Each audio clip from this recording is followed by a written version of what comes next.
Greetings to all my indigenous family across the globe. How y'all doing out there? Hope everything is well. All praises due to the Creator. Hey ya. This clip right here is called Jerusalem Found in North America. Mound builders are indigenous Negroes. Lost Kingdoms of the Maya by Gene S. Stewart and George E. Stewart. Prepared by the Book Division of the National Geographic Society of Washington, D.C.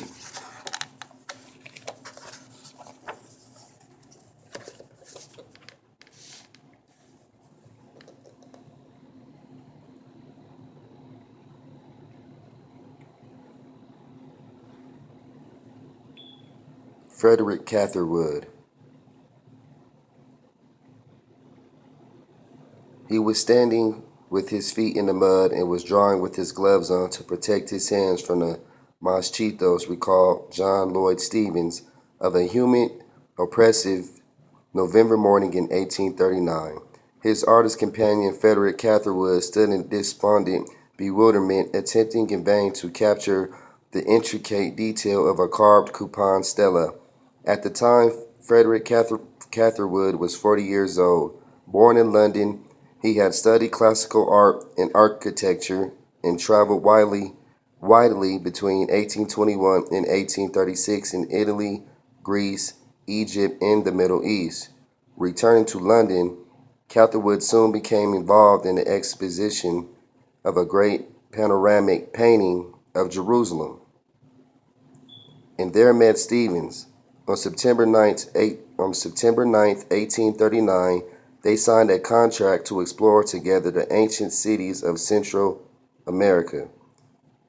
So they came to Central America to find Jerusalem.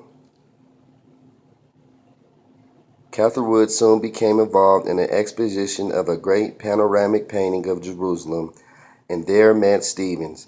On September 9th, 1839, they signed a contract to explore together the ancient cities of Central America. The problem Catherwood faced was not a new one.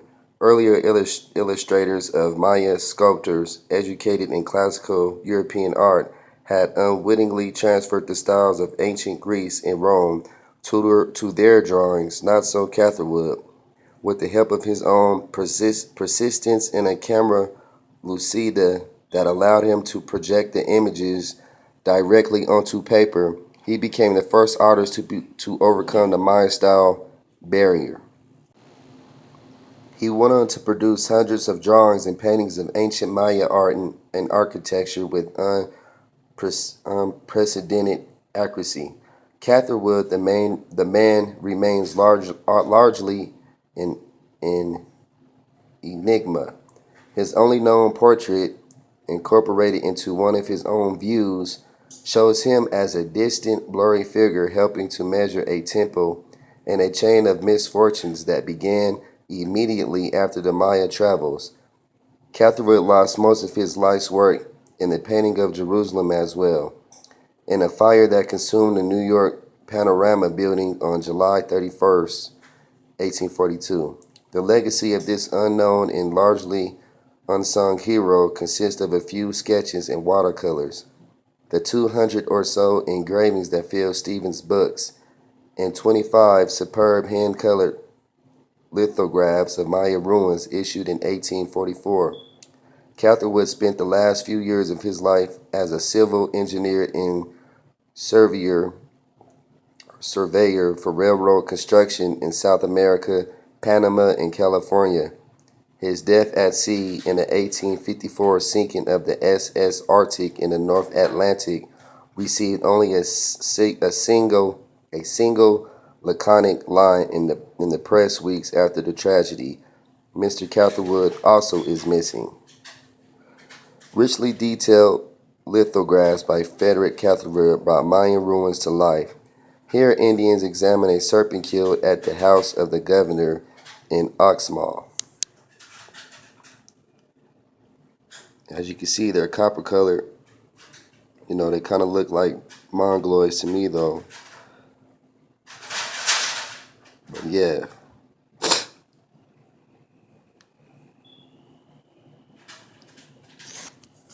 That's Frederick Catherwood, John Lloyd Stevens. They came to find Jerusalem, Central America. Now reading up from out this book, The Great Journey, The Peopling of Ancient America by Brian M. Fagan. Incidents of travel in Maya land. John Lloyd Stevens Leff was a founder of Maya archaeology. He and the artist Frederick Catherwood explored forest-shredded sites like Cupan and Palenque in the years around 1840. Catherwood's painting of the Castilla at Talam in the northern Yucatan below shows the extraordinary detail of this gifted artist's work. Stevens believed the ruins to be the creation of the same races who inhabited the country at the time of the Spanish conquest. With that being said, you got a brother right there to the right of the page. Right there at the bottom. That's for sure, brother.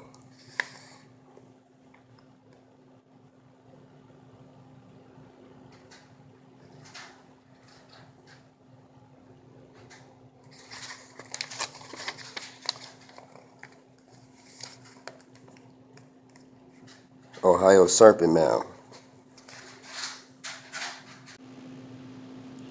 The Mound Builder Controversy. Ephraim Square Leff was one of the first archaeologists to describe the mounds in the earthworks of the Ohio Valley in the late 1840s. However, he believed they were the work of non-Indians. The Great Serpent Mound in Ohio below was saved from destruction by Harvard archaeologist Frederick Putnam in 1887. It is nearly a quarter-mile long and averages 20 feet across, depicting a coiling serpent with a small mound in its jaw. Okay, so who built these mounds?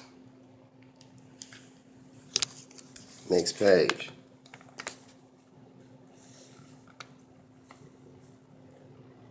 Look at those brothers working on the mounds.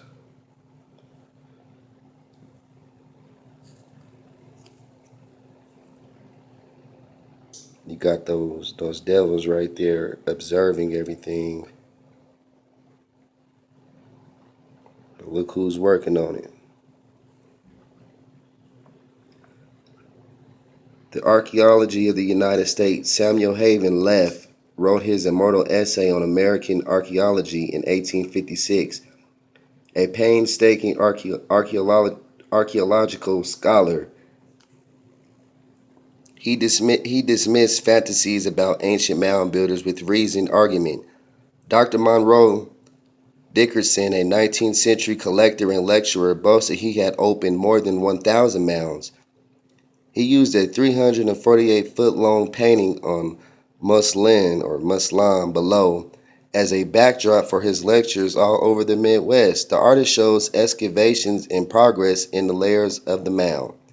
The artist shows excavations in progress in the layers of the mound. In progress, these brothers building it. They captured the painting. There should be no more argument about who built these mounds. As you can see, it was indigenous Negroes.